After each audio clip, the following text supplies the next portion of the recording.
사랑으로 깨어 있으면 복을 받습니다. 이 말씀을 증거하겠습니다.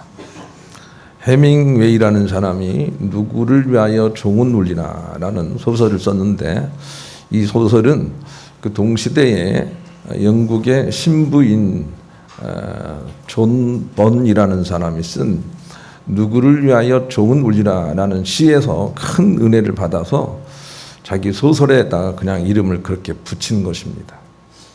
그런데 이 신부가 쓴 시의 내용이 정말 아주 위대한 시예요. 내용이 이런 내용이에요. 어떤 사람이 죽어서 우리가 조종을 울리는데, 성당에 종을 울리는데, 그것은 죽은 사람을 위해서 울려야 되는 것인가, 아니면 살아있는 사람을 위해서 울려야 되는 것인가? 사람들은 죽은 사람을 위해서 울린다고 생각하지만 사실은 그 사람이 죽음으로 말미암아 우리가 받아야 될 손해로 인하여 우리에게 울리는 것이 되어야 한다, 그런 내용이에요. 그러면서 이런 말을 덧붙여 놨어요. 혹 똑같지는 않지만 같은 내용으로 이렇게 말을 했어요. 우리는 성도 신도시의 땅을 메꿔가지고 섬을 만들어서 우리의 땅이 늘어났다고 그렇게 기뻐할 수 있지만, 거기가 육지가 된 만큼 어디 베니스는 더 물에 잠기게 되는 것이니 그걸로 인하여 어떻게 우리가 기뻐할 수가 있는 것이냐, 이런 내용으로 시를 쓰고 있어요. 굉장히 성찰이 깊은 그런 시라고 할 수가 있어요. 내가 무엇을 유익을 부당하게 얻는다면 어떤 사람인가가 부당하게 또 해를 입을 것이니 어째서 나의 부당한 이익이 그것이 자기 유익이 될 것이며, 그 사람의 손실이 결국은 돌아와서 나에게 또 손실이 입힐 것인데 알지도 못하고 우리는 왜 자기 이익만 위해 사는가 하고 시를 쓰는 거지요. 그걸 보고 나서 이 해밍웨이가 너무 좋아서 그런 제목을 갖다 붙인 것입니다. 정말 우리에게 필요한 것은 이 아가페적인 큰 하나님의 사랑이 필요해요. 전체를 볼 수 있는 그런 하나님의 관점이 필요한 거죠. 그래서 그 아가페 사랑으로 깨어 있어야만 하나님께서 우리 가운데 역사하신다고 요한일서 4장 12절에 말씀을 하셨어요. 어느 때든지 하나님을 본 사람이 없지만 너희가 서로 사랑하면 그때 하나님이 거기 계신다, 그렇게 말씀을 하셨단 말이에요. 그러니 하나님의 아가페 사랑으로 크게 깨어서 자기의 작은 이익의 사랑으로 떨어지지 않으려고 몸부림치는 거기에만 하나님의 손길이 나타나게 될 거예요. 아브라함과 그의 부인이 그런 사랑, 하나님의 아가페적인 사랑을 했어요. 그래서 그의 부인 사라는 아브라함을 주인이다 이렇게 생각을 하면서 순종을 했어요. 그런데 이렇게 순종을 하면 남편이 좋을 것이다 라고 속단하지만 사실은 그것이 돌아서 나에게 좋을 것이다 라고 하는 건 알고 그렇게 했다는 거예요. 또 아브라함은 자기 아내를 꼭 깨어지기 쉬운 질그릇처럼 애지중지했어요. 만약 아내가 감정이 깨지면 결국은 자기에게 손해가 될 것을 알고 서로 그렇게 하는 거죠. 그런 사랑을 했더니 그냥 놀라운 일이 생기는 거예요. 왜냐하면 하나님이 간섭을 하시기 때문에 그래요. 그의 자녀가 별 노력한 것도 없이 엄청나게 큰 복을 받아요, 이삭이. 그것은 그의 부모가 하나님의 사랑으로 깨어 있었기 때문인 거지요. 이 사랑이 엄청난 힘이 있다는 걸 알고 사랑하지 못하는 우리 자신을 발견하여 늘 사랑의 하나님께 정진하는 그런 신앙의 삶을 우리가 살아내야 해요. 마치 오헨리라는 사람이 쓴 크리스마스 선물이라는 그런 내용처럼, 어떤 아내는 긴 머리를 가지고 있고 또 어떤 남편은 시계줄이 없는 시계를 가지고 있는데 어떻게 하면 저 사람에게 필요한 것을 선물할 수 있을까라고 하여 긴 머리를 잘라서 시계줄을 사고 시계 알맹이를 팔아서 그 다음에 머리빗을 사고 서로 이렇게 깜짝같이 선물 나누기를 했는데 보니까 필요가 없는 거예요, 이제는.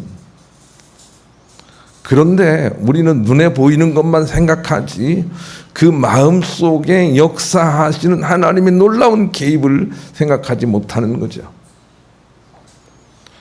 거기에 나오지는 않지만 그 마음 속에 두 분이 얼마나 하나님의 참복을 받았을지는 우리가 상상하며 있게 알 수가 있습니다. 그런 사랑을 하게 될 때 하나님이 개입을 하시는 거죠. 서로에게서 이익을 취하려고만 하며 아가페 사랑에는 깨어있지 못하니 갈등과 다툼이 생기는 것입니다. 디모데전서 6장 3절로 5절을 같이 읽읍시다. 시작. 누구든지 다른 교훈을 하며 바른 말 곧 우리 주 예수 그리스도의 말씀과 경건에 관한 교훈을 따르지 아니하면 그는 교만하여 아무것도 알지 못하고 변론과 언쟁을 좋아하는 자니 이로써 투기와 분쟁과 비방과 악한 생각이 나며 마음이 부패해지고 진리를 잃어버려 경건의 이익을 방도로 생각하는 자들의 다툼이 일어나. 5절 보세요. 마음이 부패해지고 진리를 잃어버려 경건을 이익의 방도로 생각하는 자들의 다툼이 일어나느니라. 그랬어요. 경건과 사랑과 동의어로 생각하면 돼요. 자기 이익을 위해서 사랑을 하는 것으로 인하여 갈등과 다툼과 온갖 문제가 생긴다는 말이에요. 자기 이익을 위해서 사랑하는 것, 하나님의 아가페적인 사랑을 하지 않는 것으로 말미암아서 그런 거죠. 여러분 말씀을 전해드렸는데 저 남미에서 맨 처음에 바나나가 발견이 됐을 때 사람들은 그것이 상품 가치가 있는 줄 알고 바나나의 가장 좋은 품종만 남겨놓고 나머지 모든 품종을 전국적으로 다 없애버렸습니다. 그리고 나서 2, 3년이 지났는데 바나나에 알 수 없는 병이 들어서 수확을 못하게 됐습니다. 아무리 학자들이 세계적으로부터 연구를 해봐도 그 병의 원인을 알아낼 수가 없었습니다. 그런데 좀 지식이 있는 지혜가 있는 한 사람이 발견하기를 이것은 이 최고의 품종이라고 생각되는 것 외에 좋지 않은 품종들을 다 없애버려서 생긴 병이다 라고 발견을 하고 좋지 않은 품종들을 심어서 그 병을 해결했다는 것입니다. 우리는 우리와 생각이 다른 사람들이 없어졌으면 행복할 것이라고 생각을 합니다. 그래서 끊임없이 힘이나 돈이나 이런 걸 가지고 우리와 생각이 다른 사람들을 억압하려고 합니다. 그런데 그것은 결국 자기에게 손해가 된다는 것을 알지 못하는 그런 근시안적이고 이기적인 생각이 되는 것입니다. 하나님은 그래서 아가페적인 사랑을 우리에게 말씀하시고 믿음의 조상 아브라함을 통해서 이 아가페적인 사랑의 축복을 우리에게 전수해 주시기를 원하셨습니다. 아브라함은 자기를 대적하고 자기 살림을 축내고 끝까지 자기 속을 썩이는 자기 조카를 위해서 언제나 외면하지 않고 도움의 손길을 내밀고 있습니다. 그런데 점차 자기 조카는 어둠에 빠지지만 그러나 오히려 자기는 자꾸 부해지는 것을 하나님께서 보여주심으로 말미암아 아가페적인 사랑을 하는 아브라함의 믿음을 우리에게 본받으라고 가르쳐주고 있는 것입니다. 아가페적인 사랑을 하는 사람들이 훨씬 더 복을 더 받게 된다는 것이죠. 예수님께서 이 땅에 오신 이유도 그 아가페 사랑 때문입니다. 우리가 서로 사랑하는 법을 잊어버렸기 때문입니다. 주님은 우선 이 아가페의 사랑에 대한 본을 보이려 오신 것이며 그 사랑으로 우리의 모든 죄를 그치게 하는 구속을 이루셨던 것입니다. 우리로 서로 사랑하여 당신처럼 승리에 참여하라며 말입니다. 그러나 우리 중에 대부분은 이 사랑마저도 이기적으로 오해하여 자기 유익만을 위한 믿음을 만들어내고 말았습니다. 그 대표적 말씀이 오늘 본문의 말씀입니다. 사람들은 본문의 말씀을 읽으면서 하나님께서 우리를 좋아하셔서 우리의 죄를 사하시고 당신 아들로 삼아주셨다라고 말씀을 받기에 아주 좋아하는 마음을 가지고 있습니다. 다른 말로 얘기하면 하나님께서 우리 가운데 자기 독생자 아들을 보내신 것마저도 우리의 이익을 위해 이기적으로 말씀을 받고 있다는 것입니다. 그러나 오늘 본문은 하나님께서 기뻐하시는 마음으로 우리에게 아들을 보내신 것이 아니라는 것을 우리가 발견할 수 있어야 합니다. 오늘 본문의 배경이 되는 말씀이 마태복음 21장 33절로 41절입니다. 한번 읽어보겠습니다. 읽습니다. 시작. 다른 한 비유를 들으라. 한 집 주인이 포도원을 만들어 산울타리를 두르고 거기에 집자는 틀을 만들고 망대를 짓고 농부에게 새로 주고 타국에 갔더니 열매 거둘 때가 가까움에 그 열매를 받으려고 자기 종들을 농부에게 보내니 농부들이 종들을 가라. 하나님을 심히 때리고 하나는 죽이고 하나는 돌로 쳤거늘 다시 다른 종들을 전부 다 많이 보내니 그들에게도 그렇게 하였는지라. 후에 자기 아들을 보내며 이르되 그들이 내 아들을 존대하리라 하였더니 농부들이 그 아들을 보고 서로 말하되 이는 상속자니 자 죽이고 그의 유산을 차지하자 하고 이에 잡아 포도원 밖으로 내쫓아 죽였느니라. 그러면 포도원 주인이 올 때 그 농부들을 어떻게 하겠느냐? 그들이 말하되 그 악한 자들을 진멸하고 포도원은 제때 열매를 바칠 만한 다른 농부에게 새로 줄지니이다. 이것이 하나님께서 독생자인 아들을 우리에게 보내신 배경입니다. 우리 인간들이 자기 이익만 추구하지 하나님의 아가파적인 사랑을 하지 못하는 것으로 말미암아 많은 선지자들을 보냈다가 이제는 안 되겠다, 이제 아들을 보내야 되겠다 하고 예수님을 보내셨다는 것입니다. 이게 예수님이 이 땅에 오신 인카네이션, 영어로 그래요. 영어로 몰라도 돼요. 인카네이션. 이 인카네이션의 배경이란 말이에요. 하도 인간들이 자기 이익만 생각하며 하나님께 복을 달라고만 하며 아가페적인 사랑을 잊어버렸기 때문에 할 수 없이 아들을 보낸 거예요. 이게 배경이에요. 그러니 예수님이 이 땅에 오신 것은 정말로 우리 가운데 절망적인 상황에서 오신 거란 말이에요. 인간에게서 아무 소망을 보지 못하고 이제 아들을 보내야 되겠다라고 최종적인 마음으로 하나님께서 보내시는 것이죠. 그러니 우리가 성탄절을 맞이할 때 야, 예수님 오셨다 기쁘다 그렇게 맞이할 일이 아니에요. 정말로 부끄러움과 회개로 맞아야 되는 거예요. 우리가 얼마나 사랑을 못했으면 예수님이 오셔서 친히 십자가를 지셨을까, 이런 마음으로 받아야 된단 말이에요. 그래 저는요 성탄절에 그렇게 막 하는 것도 별로 안 좋고요. 예. 그리고 사람이 이 땅에 태어나서 생일잔치 하는 것도 별로 안 좋아해요. 내가 그렇다는 거지 여러분이 따라할 건 없어요. 내가 그렇다는 거예요.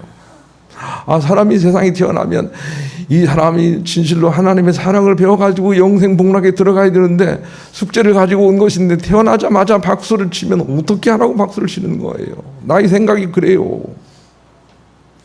그리고 돌잔치도 별로 기뻐하지 않아요. 저는 돌잔치의 마음도 이 생명을 주셔서 감사합니다 그런 마음이 아니라 내가 이 생명을 정말로 하나님이 원하시는 그런 사람으로 세우려면 정말 이 주님의 도움이 필요합니다. 예. 그런 마음으로 맞아야 돼요.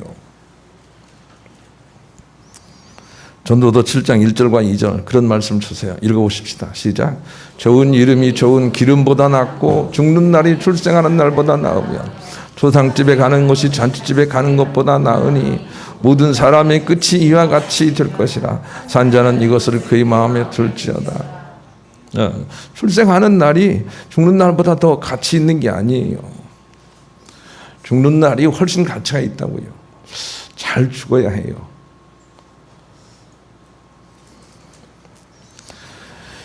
본문을 우리가 읽으면서 하나님은 세상을 이처럼 사랑하사 그래서 하나님께서 이 세상을 좋아하셨다, 나를 좋아하셨다, 그래가지고 나를 보내주시기 위하여 독자로 말미암아 그래서 이 희생 제물을 삼으시고 나를 끝없이 좋아하셨다 그렇게 이해하나?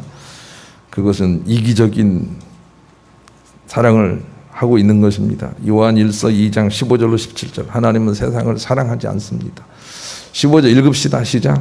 이 세상이나 세상에 있는 것들을 사랑하지 말라. 누구든지 세상을 사랑하면 아버지의 사랑이 그 안에 있죠.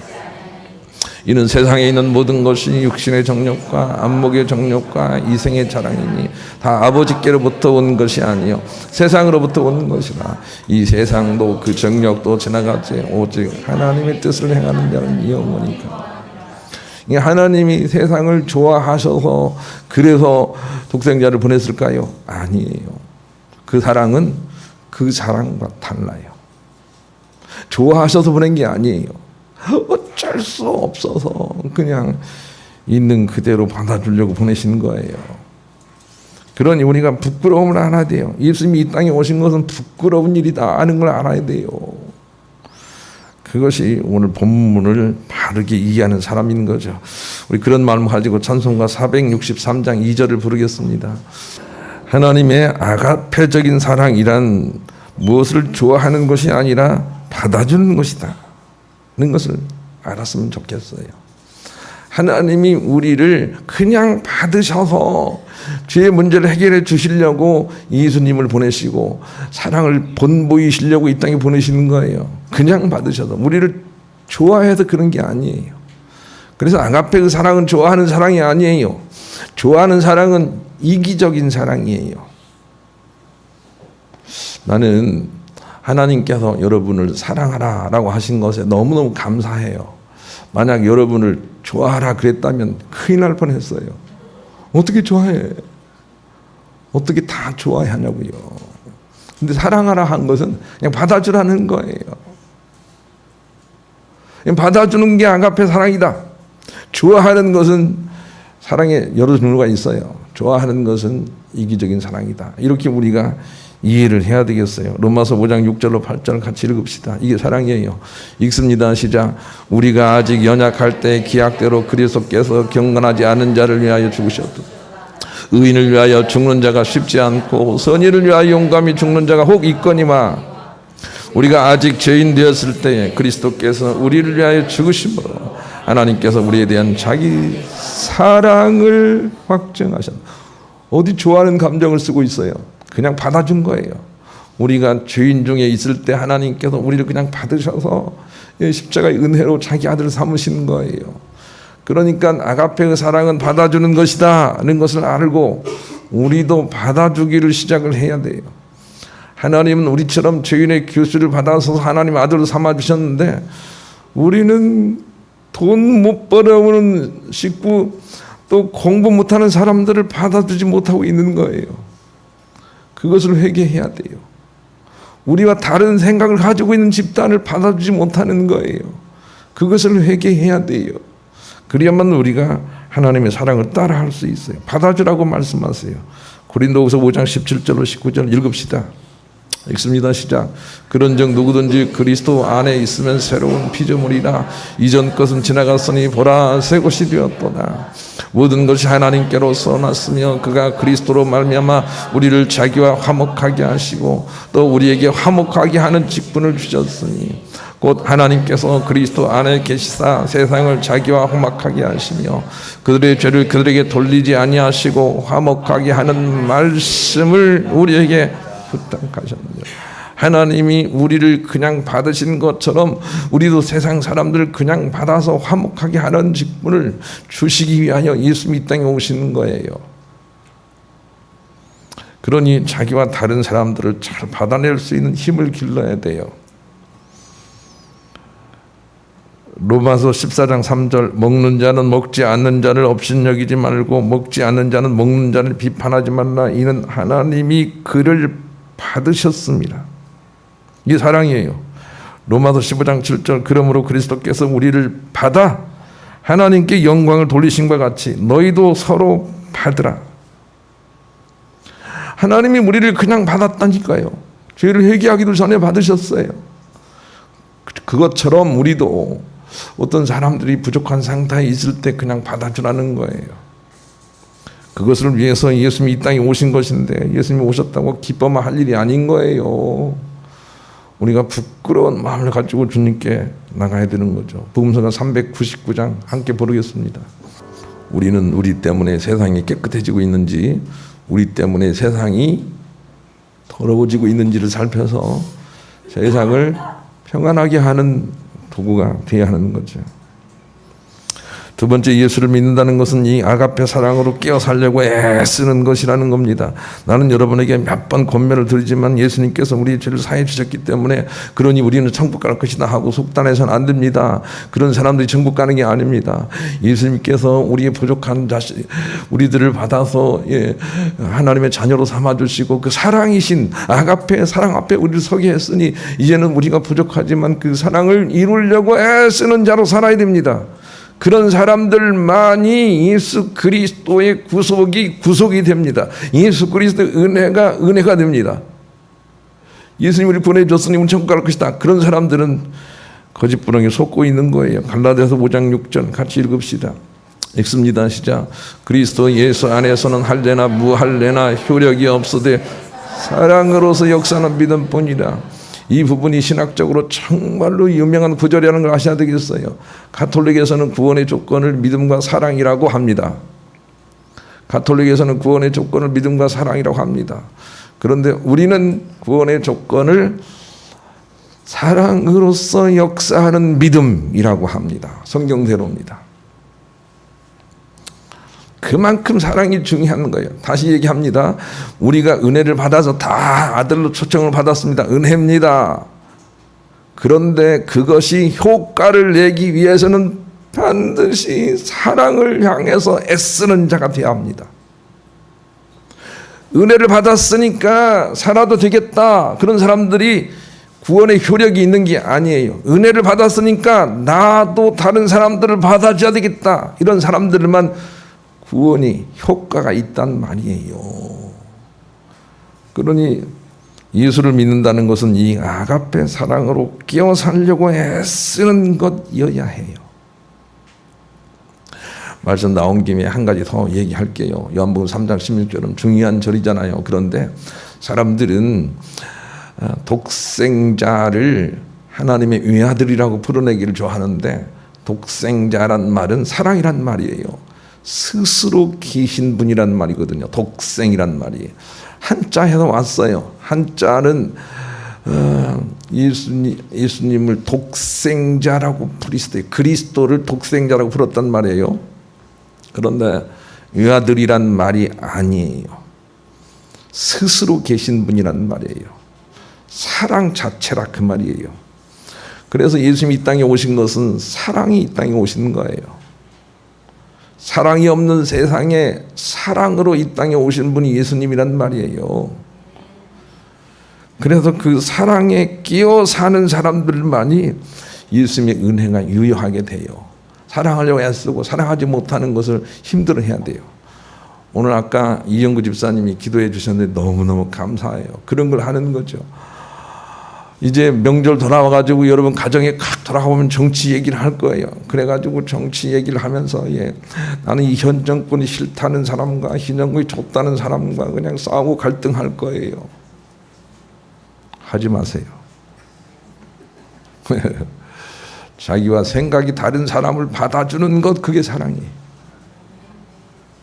그러려면 아예 말 꺼내지 않는 게 좋아요. 꺼내지 않으면 좋은데 꺼내면 수습이 잘 안 돼요. 옆 사람과 그렇게 인사합시다. 정치 얘기 하지 맙시다. 시작. 정치 얘기 하지 맙시다. 아예 꺼내지 마세요. 누가 꺼내려고 하면 화장실 갔다 오세요. 해결이 안 되는 문제예요. 그런데 나와 생각이 다른 사람을 간첩처럼 보지 마세요. 아니에요, 여러분.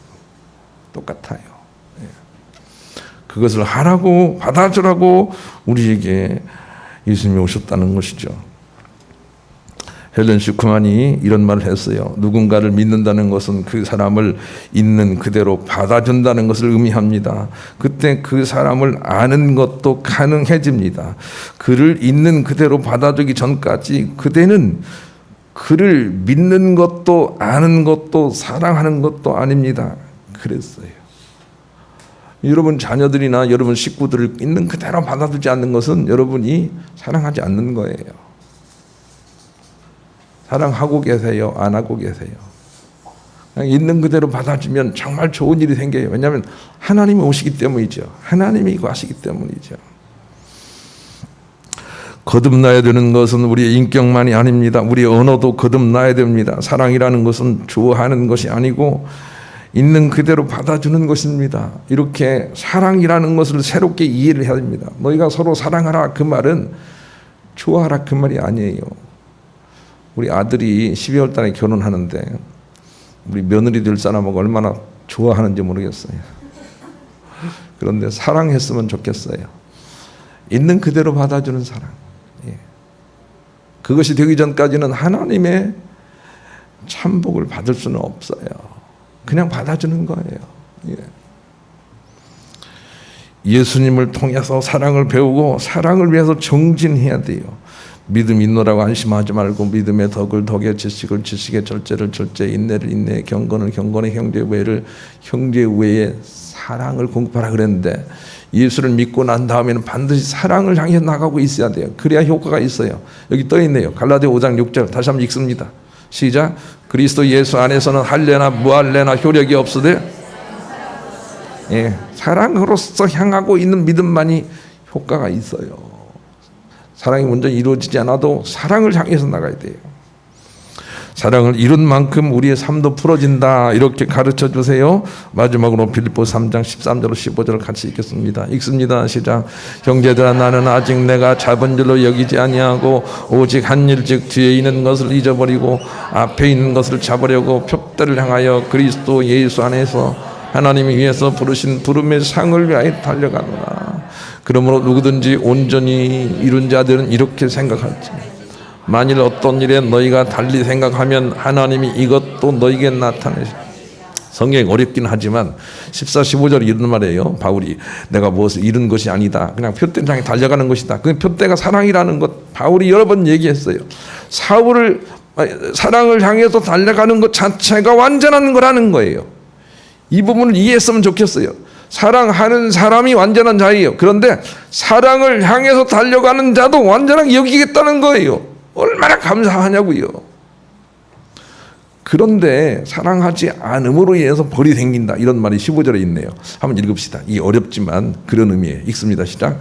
그러므로 누구든지 우리 온전히 이룬 자들은 이렇게 생각할지니 만일 어떤 일에 너희가 달리 생각하면 그 말이에요. 그렇게 생각하지 않으면 하나님이 벌을 주겠다 그 말이에요. 사랑을 향해서 나가지 않으면 하나님 벌을 주시겠다 그 말이에요. 그 말은 사랑을 향해서 나가면 하나님 복을 주시겠다 그 말이란 말이에요. 그래서 사랑을 향해서 나가야 돼요. 나와 생각이 다른 사람들도 그럴 수 있을 것이다. 그럴 수도 있지 이렇게 받아내야 돼요. 그렇게 하지 않으면 우리가 복을 못 받아요. 다 하시잖아요. 세계가 왜 이렇게 혼탁하죠? 이 사랑이라는 게 없기 때문에 그래요. 알지 못하기 때문에 그래요. 예수님이 이 땅에 오신 이유를 자기 이익적으로만 생각하고 있기 때문에 교회에도 다툼이 있는 거예요. 그런데 우리는 사랑을 실천해야 되는 것이죠. 우리 그런 마음을 가지고 봉성가 555장 부르겠습니다. 내가 사랑하지 못하는 자각이 필요하고요. 두 번째, 아버지의 사랑을 예수님처럼 행하기를 원합니다. 이런 내용으로 회개하면서 기도하겠습니다.